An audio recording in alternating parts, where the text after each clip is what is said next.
Hey, ladies and gentlemen. So, I am going to talk a little bit about the Saudi Arabia country study.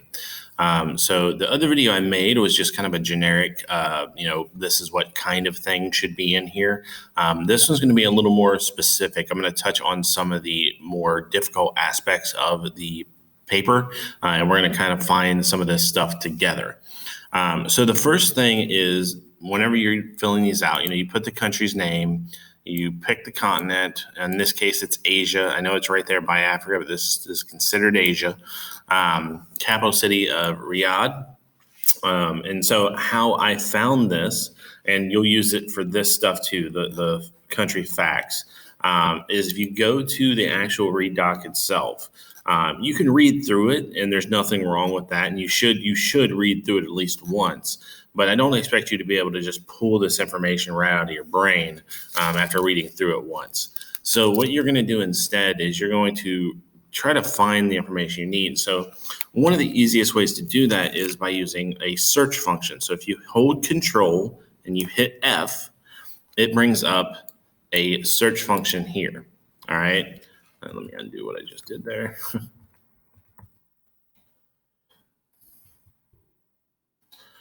All right. So with the search function, you can look for words or phrases. All right. And so in this case, we want to know what the capital of Saudi Arabia is, but maybe we don't know exactly how to find it. Now, of course, it's right here. If you look at the very beginning, we're going to have the capital. But if you didn't know where to find it, you could always just type in the word capital, right? And it's going to show you all the different times that the word capital is used in this document. So you would go through and you'd read these until you found the one that gave you the information you wanted. All right. So this one here, Saudi Arabia is the largest country in the Middle East, largest producer of oil, has two holy cities, Mecca and Medina. Its capital is Riyadh. All right. So that's what we're looking for. We want to know the capital of Saudi Arabia. So you would just use this, type it in here, and you're done. Now, whenever we get to this part, I'm not going to go through all these with you, but I will help you kind of find them. So this government type and current leader, you don't really need to use the search function for this because we have a whole section about government. So you just scroll down until you find the government section. Well, let's see, religion, culture.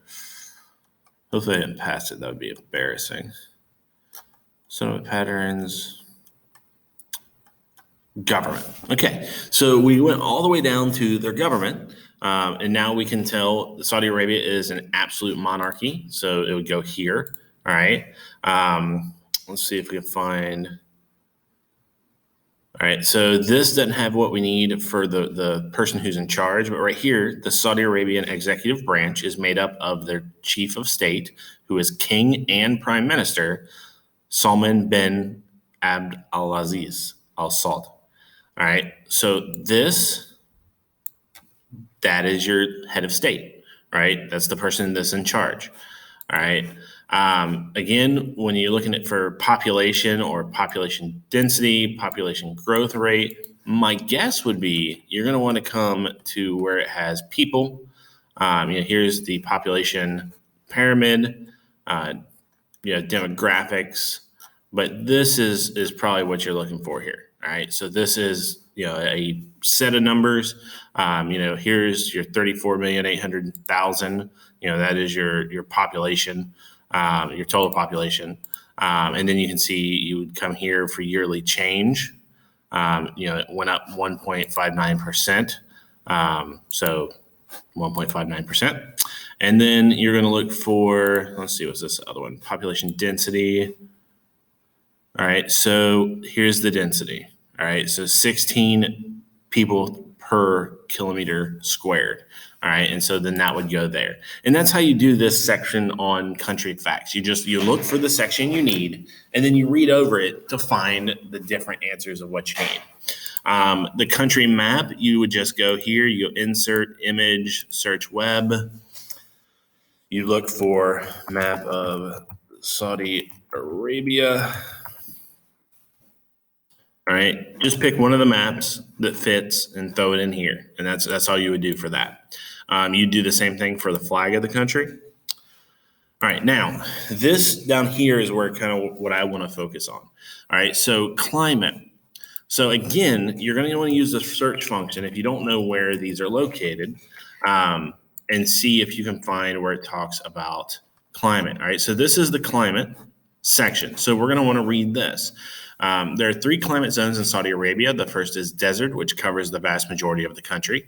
The second climate zone is the steppe along the western highlands. And then finally, there is a small area of humid and mild temperature conditions with long summers in the highlands just north of Yemen.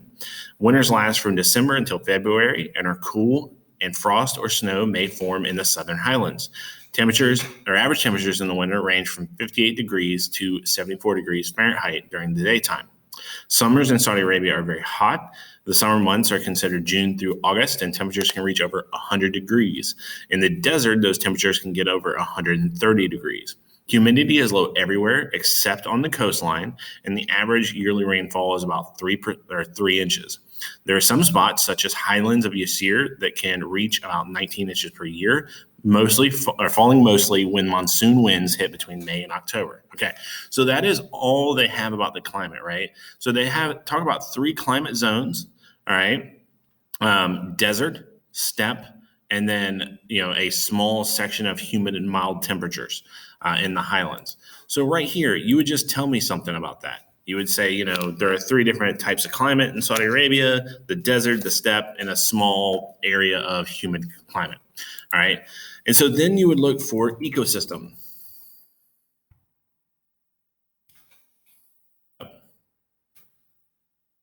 That's economy. We don't need economy. All right, so ecosystem is probably going to be in the same area. It doesn't have a keyword of ecosystem, so we're going to have to dig for this. It's not just going to be given to us. All right, so they're talking about desertification, air pollution, water pollution are 3 most prevalent environmental issues in Saudi Arabia. Air pollution comes directly from the refining of crude oil. Desertification is a serious issue. More than 98% of the land in Saudi Arabia is desert, and that desertification reduces the amount of crops that can be grown. And then the last is the desalination, pollution rather, which comes from the desalination. So when we're talking about a ecosystem, the ecosystem is everything involving like the animals, the plants, the water, the rivers, the oceans, and things like that. So anything that you can fit in here is going to come from this, right? So you can talk about the air pollution. You can say that the ecosystem is being damaged by air pollution from the refining of crude oil. It's being damaged by water pollution due to the desalination process. And then you can also say that, it's being destroyed through desertification as the desert of Saudi Arabia expands. So any, 2 of those, you don't have to put all of that, but anything like that would be fine here. How are people using the land or depending on the environment? All right, so I'm not going to give you this one. All right, I just talked about the ecosystem and what it was happening to the environment around them. So think back to this. What is going on here? How are they using the land, right? So if they have 98% of the land is desert, well, they can't really use that for much, right? But out of that other 2%, like they need to feed their people, correct? So what's one thing that they could use that land for, right? They need a place to live, right? They need places to build stuff. So how are they using the land? How are they depending on it? What natural resources are there? All right, so that one would be down here in resources. All right, so you just need to read this. You can look at this picture and see what resources are available, and you're just going to write some of that in here, right? So we already know what one is, right? That's kind of a big one. At the very least, that one should go in there. But there are other natural resources that they have as well. How did people change the land? Well, how did they change the land? What did they do? And what do we know about Saudi Arabia and what they do? All right, so we know that they have to farm for food, right? So that changes the land whenever they cut down, clear areas to farm. And we also know that they are, drilling for oil, I should say. That's going to have an effect on the land, right? What about all that pollution that we were just talking about? How is that going to affect it? And then the last one is how human activity affects or is influenced by the Earth's surface. All right. So again, it's kind of the same stuff. How are humans affecting the Earth's surface? How is the Earth's surface affecting humans? Right. We said that 98% of Saudi Arabia is desert. How do you think that's going to affect the people that live there? Right. They're going to have to, live differently than you would if you didn't live right smack dab in the middle of a giant desert, right? So how is that going to affect them? How are they affecting, the Earth's surface themselves? All right. So next is going to be culture and society. How is society structured in this country? All right. So we're going to want to go down to the people section. Let's see, it's down this way, right? So people. So we have our ethnic groups, we have our languages, our religions, and culture. All right. So if I'm looking for structure and how the society is structured, I'm probably going to look at the culture. But you can also look at pretty much any of the stuff in this people section, right? So I'm not going to read this whole section to you. But just some of the stuff that I pulled from here. The culture is very conservative, highly religious, and they use the rules of the religion have a lot to do with the rules of the culture, because religion is such a big part of this culture. So when you're looking at how it's structured, you can either look at from the top down. So you could say that there's a king, and then below the king, if you have a highly religious society, I would probably say the next most powerful people are going to be like their clerics or their preachers. And then after that, businessmen, and then, workers. And then in Saudi Arabia, with the, probably a few exceptions, I would imagine that the men are probably the ones in charge. The society is highly patriarchal, but that is changing. But it's changing slowly. So you could talk about that. Major religious beliefs: Islam. All right. So when you look at the religion, Muslim. All right. So you have 10% is Shiite and 84% is Sunni. So 94% of all people in the country are Muslim of one sort or another. So Muslim is going to be the religious beliefs.